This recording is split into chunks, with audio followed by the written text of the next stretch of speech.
नमस्कार विद्यार्थी मित्रांनो, आज आपण पाहणार आहोत समप्रमाण आणि व्यस्तप्रमाण. सर्वप्रथम आपण समप्रमाण म्हणजे काय हे पाहून घेऊया. यासाठी आपण 4 वर्तुळ काढलेले आहेत. जर एका वर्तुळामध्ये एक व्यास काढला तर एका वर्तुळाचे 2 भाग पडतात. तसेच एका वर्तुळामध्ये 2 व्यास काढले तर एका वर्तुळाचे 4 भाग पडतात. एका वर्तुळामध्ये 3 व्यास काढले तर एका वर्तुळाचे 6 भाग पडतात. तसेच एका वर्तुळामध्ये 4 व्यास काढले तर एका वर्तुळाचे 8 भाग पडतात. जर याचा गुणोत्तर काढायचं म्हटलं तर एका वर्तुळामध्ये 1 व्यास काढला तर त्याचे 2 भाग पडतात. 2 व्यास काढले तर एका वर्तुळाचे 4 भाग पडतात. 3 व्यास काढले तर एका वर्तुळाचे 6 भाग पडतात. 4 व्यास काढले तर एका वर्तुळाचे 8 भाग पडतात. याचे गुणोत्तर काढायचे म्हणजे यांचा भागाकार करायचा. तर याचा भागाकार 1:2 असा समप्रमाणात येतो. याचे आपण एक उदाहरण पाहू.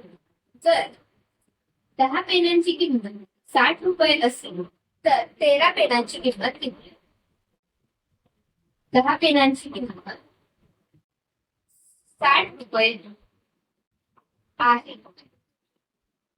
तर 13 पेनांची किंमत आपण 13 पेनांच्या किंमतीला x म्हणजे समीकरण मांडून घेऊया. 10 भागिले 60 बरोबर 13 पेनांच्या किंमतीला आपण x मानले. आता आपण याचा तिरकस गुणाकार करूया. म्हणजे 10 गुणिले x बरोबर 13 गुणिले 60. या दोघांचा गुणाकार देतो. 10 गुणिले x बरोबर 10x बरोबर 13 गुणिले 60. शून्याला शून्य 13 98 780. या दोन्हीमध्ये कशाचं चिन्ह? या दोन्हीमध्ये कोणतंही चिन्ह जर नसेल तर याचा अर्थ या दोन्हीमध्ये गुणाकाराचे चिन्ह आहे.